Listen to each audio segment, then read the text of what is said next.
Walkers e come promesso oggi siamo qui a rispondere alle domande che ci avete fatto sul nostro pellegrinaggio. Quindi cominciamo. Quale tempio vi è piaciuto di più?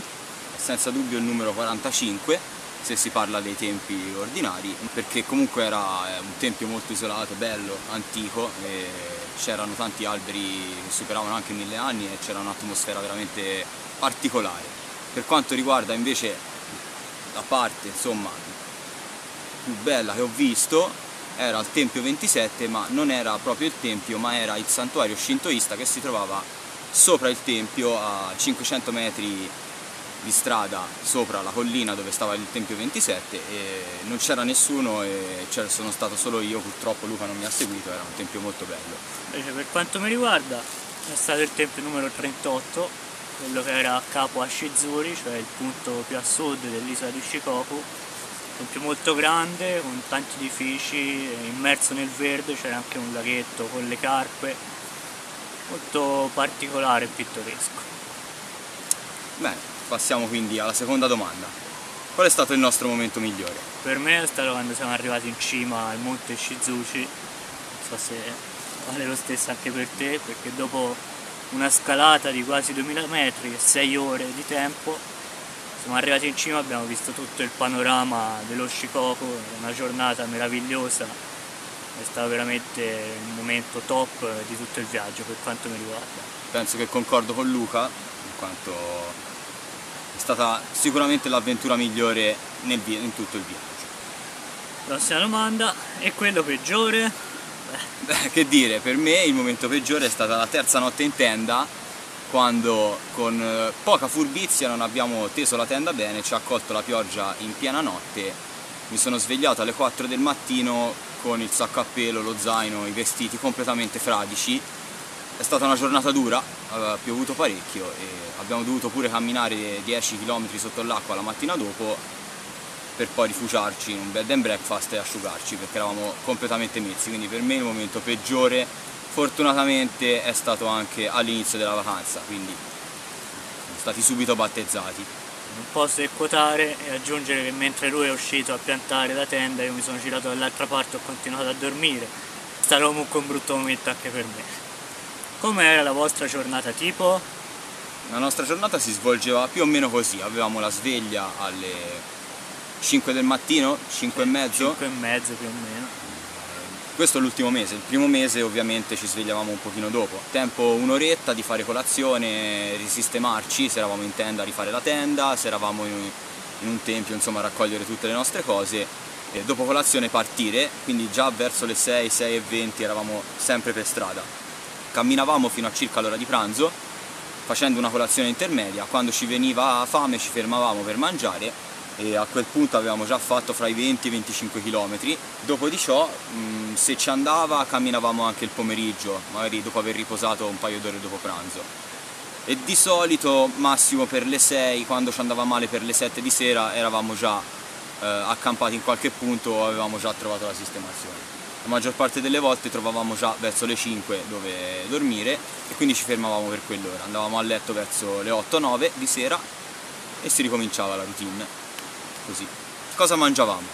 Beh, innanzitutto facevamo circa 5 pasti al giorno e nonostante ciò siamo dimagriti. Mangiavamo a colazione mochi, cioè questi dolcetti tipici giapponesi fatti di pasta di riso e ripieni di crema di fagioli rossi, biscotti, e te a volte prendevi anche un succo.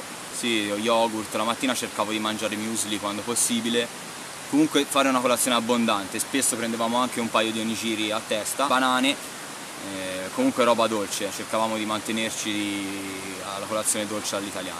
Per pranzo di solito ci fermavamo a un supermercato, quando andava male a un combini, andava male perché costano di più i combini, e prendevamo questi bento che sono delle scatole di cibo fatto in loco di solito la mattina stessa, con del riso, carne oppure pesce, delle verdurine, insomma varie pietanze che bastavano per un pasto più o meno completo. Sì. Quando avevamo fortuna trovavamo magari un piccolo ristorante a gestione familiare dove si poteva mangiare in maniera molto economica e comunque cibo buono, cucinato al momento. Quando è stato possibile abbiamo fatto così. Lo stesso valeva per la cena. Oppure ci presentavamo al supermercato dopo le 5 o le 6 di pomeriggio, perché in Giappone dopo quest'ora tutto è scontato dal 20 al 50%, almeno la roba fresca. E quindi facevamo incetta, finivamo per comprare anche più di quando ci serviva realmente, però non era mai abbastanza per noi il cibo. Non fate mai la spesa affamati. Importante. Poi, se come è successo a volte facciamo il fuoco, avevamo sempre del riso da cuocere, oppure del pesce abbiamo comprato da fare arrostito, o nei casi peggiori del cup ramen, anche detto instant noodle, che c'è solo bisogno di acqua calda e 3 minuti per la preparazione. Anche se non era certo la cosa più sana, però almeno era leggero e in qualche modo riempiva lo stomaco. Vi sentite più santi dopo questo cammino? Ha funzionato? Beh, che dire, sicuramente abbiamo imparato ad apprezzare le piccole cose in maniera diversa dopo essere stati così tanti giorni sulla strada e poi ritornati alla realtà, alla vita quotidiana di tutti i giorni. Beh, è un bello shock, perché comunque ti abiti a un determinato stile di vita che molte persone non fanno, però è anche quello più semplice che ti porta ad apprezzare di più quello che si ha, perché non si dà mai niente per scontato. Anche un pasto caldo la sera, la cosa più economica che trovi, ti può risollevare l'umore dopo che hai camminato 30 km. Una doccia. Una doccia calda, è vero, è verissimo. Non siamo credenti, quindi la domanda siamo più santi per noi ha poca valenza. Sicuramente questo viaggio ha cambiato il nostro modo di vedere le cose in maniera permanente e lo consiglio a tutti di farsi un'esperienza del genere, poiché si impara veramente molto sulla vita anche dalle altre persone, e vivendo la cultura del posto si può apprendere veramente come questa gente vive, il rispetto che hanno verso i pellegrini, verso le persone che camminano sul loro sacro pellegrinaggio. È un'esperienza bellissima che ci ha cambiato profondamente. Penso che il cambiamento non sia riferito a quanto siamo santi, ma alla gratificazione morale che ci ha dato vivere questa esperienza umana. Prossima domanda: vi siete pentiti di aver portato nello zaino della roba? Se sì, quale? Per quanto mi riguarda, il kit da campeggio con le posate occidentali pesava diverse centinaia di grammi inutili, in quanto abbiamo usato solo bacchette, e quindi a un certo punto del viaggio ho fatto un bel pacco e l'ho spedito al nostro amico a Osaka. Io fondamentalmente non mi pento di aver portato nulla in eccesso, ho bilanciato bene le cose. Quando la stagione è cambiata dal primo mese al secondo mese, ho cominciato a fare più caldo, ho semplicemente spedito i vestiti leggermente più pesanti che avevo al nostro amico Shota, quindi fondamentalmente non rimpiango di aver portato nulla. Prossima domanda: la giornata barra notte o avventura più impegnativa barra difficile che avete vissuto? La sfida più dura è stata, e anche la più bella, come abbiamo detto prima, è stata salire sul monte Shizuchi. Per me quella è stata la giornata più stressante a livello fisico e morale.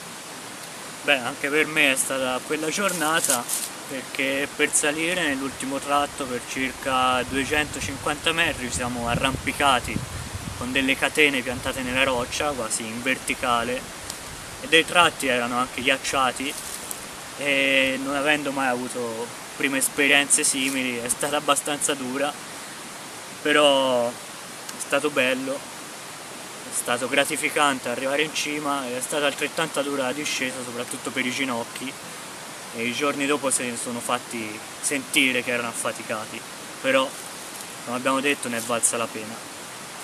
Quanto avete speso? Beh, conti alla mano, perché abbiamo tenuto conto di tutte le spese fatte di giorno in giorno. Siamo andati a spendere per solo il cammino, quindi 46 giorni di pellegrinaggio, all'incirca 1100 euro, giusto? Sì. Comprensivi di cibo, sistemazioni quando siamo andati a dormire in alloggi a pagamento, e anche trasporti quando abbiamo preso treni o autobus. Pensiamo sia una spesa abbastanza equilibrata. Sì. Prossima domanda: avete trovato difficoltà con la lingua? Beh, direi io sì, poiché non conosco il giapponese, quindi alle volte mi trovavo in difficoltà a socializzare con le persone, anche se alla fine avevo imparato a capire almeno le parole base, quindi è sicuramente uno scoglio importante in Giappone, poiché se non sai il giapponese loro sanno l'inglese peggio di noi italiani, quindi è veramente difficile alle volte comunicare. Per quanto mi riguarda, io ho studiato giapponese, quindi ho potuto parlare tranquillamente con la gente, farmi capire quello che dicevano, che non ci sono stati problemi. Abbiamo incontrato altri stranieri lungo il percorso che non parlavano una parola di giapponese, eppure riuscivano a cavarsela benissimo, quindi chiunque può andare a fare il pellegrinaggio senza avere paura o timore di non essere compreso. Domanda successiva: avete trovato difficoltà con il cibo? Beh no, diciamo che siamo delle persone molto adattabili, a noi ci piace mangiare tutto e anche scoprire pietanze nuove, quindi non ci siamo tirati indietro quando ci è toccato mangiare cose diverse da quelle odierne, anche se c'è da dire che la cucina giapponese è molto evoluta e lavorata, rimane una delle cucine più buone e sane al mondo, di conseguenza non abbiamo trovato alcun problema con il cibo. L'unico cibo che non mangerei più sono i cup ramen, poiché dopo averne mangiati a lungo diciamo che non fa troppo bene al sistema digerente, tutto qui. E anche il natto. Il natto, sì è vero, il natto. Il natto Non che lo rimangerei.